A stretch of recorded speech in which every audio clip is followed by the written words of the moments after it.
I'm 22, a college senior living at home for my final year. It made sense to save on rent, plus I liked being around my mom. She's always been my rock, especially after my dad left when I was 10. But lately, something's been off. Really off. It started about 3 months ago when my mom's new boyfriend, Rick, moved in. She met him at some networking thing through her job. At first, I was happy for her, she hadn't dated much since dad. Rick seemed decent, a little too charming maybe, but polite. He even brought me a book on the first day, saying he heard I was into psychology. That should have been a red flag, honestly. Nobody's that thoughtful right away. The first few weeks were uneventful. He kept to himself mostly. But then I started noticing little things. A missing notebook from my room. My phone charger gone, only to show up later behind the couch. Things that could be chalked up to forgetfulness, if they didn't keep happening. Then, I overheard Rick talking to someone on the phone in the garage one night. I wasn't snooping, just going out to grab something from my car, but I caught him saying my name. Twice. And then, she doesn't suspect anything. He paused, then said, yeah, just like the last one. That sentence hasn't left my head since. I didn't sleep that night. I kept replaying his voice in my head, just like the last one. Who was the last one? And what didn't I suspect? The next morning, Rick acted totally normal. Made pancakes, offered me coffee, even asked how my upcoming exams were going. I couldn't look him in the eye. My stomach twisted every time he smiled. I didn't say anything to my mom. Not yet. She looked so happy, and honestly, I was scared of sounding paranoid. But I couldn't let it go either. So I did what anyone would do, I started watching him. Whenever Rick left the house, I took note of the time. Where he said he was going. What he wore. At first, nothing weird. Just errands, gym, groceries. But then one Tuesday, he said he had a meeting downtown and left around 10 a.m. I checked the Find My app on my mom's phone, yeah, she had shared her location with him, and he reciprocated. Stupid move. Except he didn't go downtown. His phone pinged from a small neighborhood 2 towns over. I googled the address. It was a rundown duplex. No businesses, no meeting spaces. Just old houses with chipped paint and too many cars in the driveway. He was there for almost 3 hours. I didn't tell my mom. Instead, I borrowed my friend's car the next day and drove to that same address. I needed to see for myself. The street was quiet, almost too quiet for mid-afternoon. I parked half a block away and waited. Rick's car wasn't there, but I recognized a beat-up blue sedan from the location history. He'd been parked next to it twice that week. After 20 minutes, a woman came out of the duplex. Maybe late 30s, wearing hospital scrubs. She looked exhausted. Then, 2 kids ran out behind her, young, like elementary school age. They were calling for someone. I couldn't hear the name clearly, but one of them definitely shouted Dad. And then it hit me. I sat frozen in my friend's car, trying to process what I'd just seen. I waited another 20 minutes, and just when I was about to leave, Rick's car pulled up. I ducked fast. He got out like he'd done it 100 times before. Walked right up to the door, hugged the woman, and kissed the top of one kid's head. Not a handshake. Not a friendly wave. A hug. Like family. My heart dropped. I took photos from behind the dashboard, hands shaking the whole time. Rick had another life. Another family. And somehow, he thought no one would find out. I didn't know what to do. How do you even start that conversation? Hey mom, your boyfriend might be married with kids he's hiding 2 towns over? No way she'd believe me. Not without proof. More proof. That night, I couldn't keep still. I kept checking the photos on my phone, zooming in on Rick's face, on the kids, the woman. They weren't just friendly, they were comfortable. Familiar. He looked like he belonged there. I needed more than pictures. The next morning, while Rick was in the shower, I snuck into the guest room where he kept his stuff. He had one of those sleek black duffel bags he took everywhere. I opened it. Just gym clothes, deodorant, chargers. But then, tucked into the side pocket, I found a small leather folder. Inside were 3 documents. One was a car insurance policy, address listed wasn't ours. It was the duplex. The second was a medical form with that same address again, and it listed 2 emergency contacts. One was my mom. The other? The woman's name, Deidre Langley. I took a picture of the page, then carefully put everything back exactly the way I found it. That night, I looked her up. Deidre Langley. Registered nurse. Lives at the duplex with 2 kids. And according to an old public record from 3 years ago, she listed her spouse as Richard Langley. Rick, full name Richard. Same last name. Same birth date as the guy currently living with my mom. He didn't just have a secret family. He had a secret wife. I stared at that screen for what felt like hours. Richard Langley. Married. Same date of birth. This wasn't a coincidence.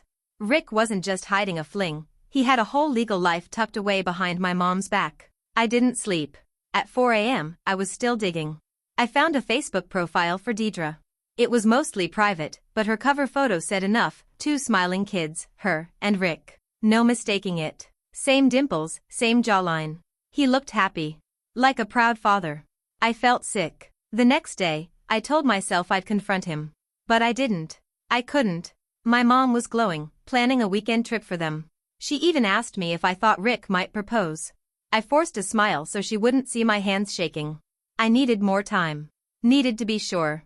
So I created a fake email account and messaged Deidre. I didn't say who I was. Just wrote that I thought she should know her husband might be living a second life. I included a photo of Rick and my mom, one I took a few weeks ago at my college's charity event. Rick had his arm around her waist. I sent the email and waited. Hours passed. Nothing. Then, at 11:14 p.m., she replied. All she wrote was, "Who are you?" No denial. No confusion. Just that one line. And that's when I knew she already suspected something too. I didn't respond right away. I needed to think. I wasn't trying to destroy a stranger's life, I just wanted to protect my mom. But now I was in the middle of something much deeper, and I had no idea how it was going to end. The next morning, Deidre messaged again. This time, it was a full paragraph. She told me she and Rick had been separated, not divorced, and that he was working on himself. According to her, they'd agreed he could stay elsewhere for a while but still be involved with the kids. But she had no idea where he was actually living. He'd told her he was staying with an old friend while sorting things out. Then she asked me again, who was I? So I told her. Just a first name. I said I was someone close to the woman he was living with. I didn't say daughter. Not yet. Her next message came within minutes. She sent me a photo. My mom and Rick, walking hand in hand out of our house. It was taken from inside a car, across the street. The timestamp was from 2 days ago. She'd already been watching him. That flipped everything. This wasn't just about betrayal now. Deidre knew more than she'd let on. She'd been tracking him. And suddenly, I started wondering, how far would she go? Because she didn't sound angry. She sounded calm. Too calm. I stared at her message for a long time, my blood running cold. She'd been following him. Watching our house. She knew exactly where he was. Why hadn't she said anything? I tried to tell myself maybe she was just a woman in pain, trying to figure things out. But the way she worded her messages, it didn't sit right with me. It wasn't confusion or heartbreak, it was strategy. Like she was gathering evidence, quietly waiting for something. I decided to tell her the truth. Almost all of it. I wrote back and said I was Rick's girlfriend's daughter, that he was living with us full-time, and that he hadn't mentioned her or the kids once. I said I wasn't looking to start anything. I just wanted to know the truth before someone got hurt. Her reply came an hour later. Just one sentence again. You should get your mother out of that house. That's it. I didn't know how to respond. I reread it a dozen times, but it never changed. It sounded less like a warning, and more like a threat. That night, I barely slept. Every noise made me jump. Rick came in late from work, and I pretended to be asleep. But I heard his footsteps. Slow. Careful. Almost like he was listening outside my door. The next morning, my mom made pancakes again. Rick was in a good mood. Too good. He kissed her neck while she was cooking, asked me how school was, then handed me a small wrapped box. Said it was a gift. I opened it after he left for the day. Inside was a silver necklace. It wasn't new.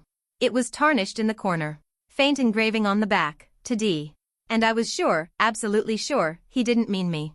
I held that necklace in my hand for a long time, staring at the engraving. To D. There was no way he meant me. My name doesn't start with D. My mom's doesn't either. Only one person came to mind, Deidre. He gave me something meant for her. I wanted to scream. Or cry. Or both. But I tucked the necklace away in a drawer, zipped it inside an old hoodie pocket, and texted Deidre again. I sent her a photo of the necklace and asked, was this yours? She didn't respond for hours. When she finally did, it was just, yes. He gave it to me on our first anniversary. That broke me. I skipped class and spent the afternoon at the library, trying to get my head on straight. I read everything I could about dual lives, about bigamy, about narcissistic manipulation.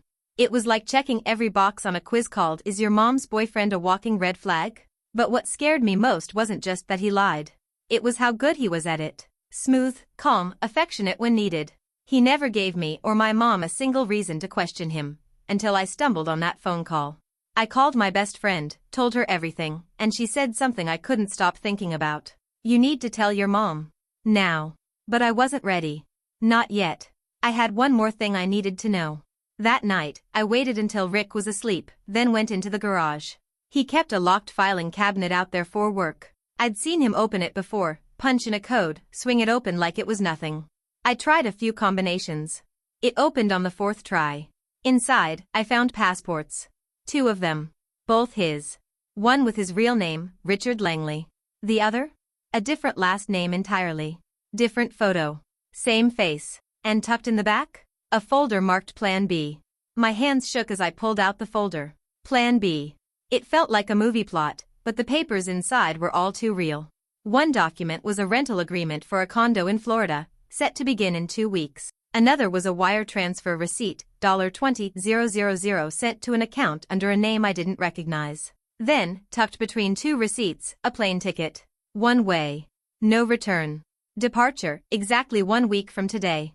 Rick wasn't just playing house. He was preparing to vanish. I snapped pictures of everything, my heart racing. What was he running from? Me? Deidre? My mom? All of us? I was so close to confronting him, but something told me to wait just one more day. I sent the photos to Deidre. Her response came instantly, I knew it. Then she sent me something. A video.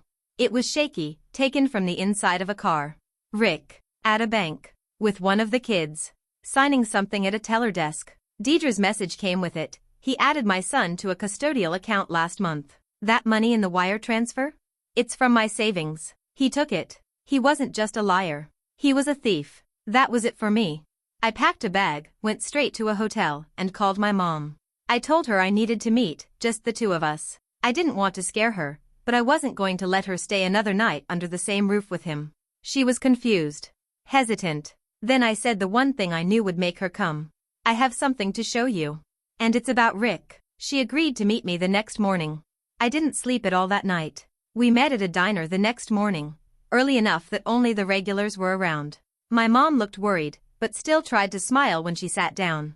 She asked if I was okay, said she'd been up all night wondering why I left so suddenly. I didn't say a word at first. Just handed her my phone. The photos. The necklace. The fake passport. The rental agreement. All of it. Her face changed with every swipe. Confusion gave way to horror. By the time she got to the photo of Rick kissing Deidre in that Facebook banner, she looked physically ill. She set the phone down slowly, stared at her coffee, and whispered, "How long have you known?" I told her everything. The garage phone call, the duplex, the folder. How I waited because I needed to be sure. And how Deidre had been tracking him too, watching him just like I had. My mom didn't cry. She just sat there, shaking. Then she said, "I thought he was the one." I hated how broken she sounded. I hated that I had to be the one to show her the truth. But what I hated most was that he almost got away with it. With us. We left the diner together. She didn't want to go home, not right away. I drove her to my aunt's house, where she stayed the next few days. That same afternoon, she confronted Rick over the phone. She kept it short. Told him she knew everything. His only response? I guess it was time. Like he was just waiting for the curtain to fall. Within 24 hours, he was gone. Took only a single duffel. Left no note. Cancelled his phone. Deleted his social media. We reported everything to the police and opened a case. Deidre pressed charges for fraud and theft. Turns out the wire transfer was just the tip of the iceberg. He had drained more than just her savings. He'd forged her signature on several documents. The investigation's still ongoing. My mom is healing. Slowly. She blames herself more than she should. But she's trying. Therapy, support groups. She even hugged me last week and said, "You saved me." Maybe I did. Maybe we saved each other. And Rick, wherever he is, I hope he knows we're not looking for revenge. We're just not afraid of him anymore.